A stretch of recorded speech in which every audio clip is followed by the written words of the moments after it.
আসসালামাইকুম এভরিওয়ান, কেমন আছেন আপনারা সবাই? আশা করছি যে যেখান থেকে আমার ভিডিওটি দেখছেন সবার কাছে আমার ভিডিওটি খুব বেশি ভালো লাগছে। আমরা সেদিন বারবিকিউর প্রিপারেশন নিয়েছিলাম। শীত মানেই তো বারবিকিউ, আর শীতের সময় আসলে উপযুক্ত সময় বলা যায়, কেননা শীতের মধ্যে অনেকেই ভ্যাকেশনে থাকে বা অনেকেরই ছুটি ছাটা পাওয়া যায়। সো সবাই একত্রে হয়ে বারবিকিউ করলে অন্যরকম মজা পাওয়া যায়। যাই হোক, আমরা সেখানে চিকেন আর ফিশের বারবিকিউ করলাম। আর ফিশ এবং চিকেন প্রথমে আমরা কেটে ধুয়ে নিয়েছি, অ্যান্ড দেন আমরা ম্যারিনেট করার জন্য টক দই, মরিচের গুঁড়ো, বারবিকিউ মশলা, রাঁধুনি বারবিকিউ মশলা ইউজ করেছিলাম।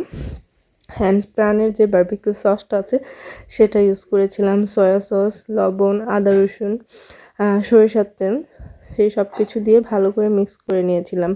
আর এখানে যেহেতু সাথে এখানে আমরা আমের আচার ইউজ করেছি। এটা আমার মায়ের বানানো আমের আচার।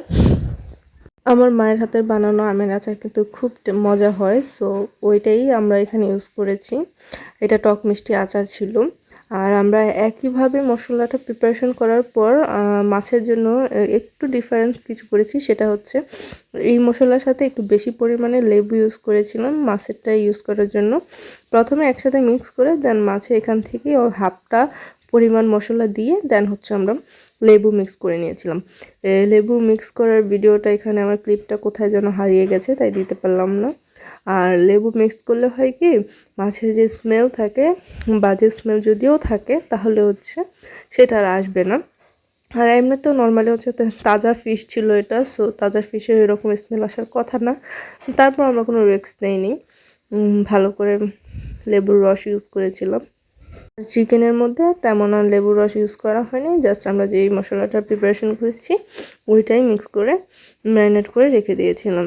সারাদিনের জন্য ম্যারিনেট করা ছিল, অ্যান্ড দেন নর্মাল ফ্রিজে রাখা ছিল। দেন সন্ধ্যা আমরা এটা নামিয়ে বারবিকিউর প্রিপারেশনের জন্য রেডি করেছি।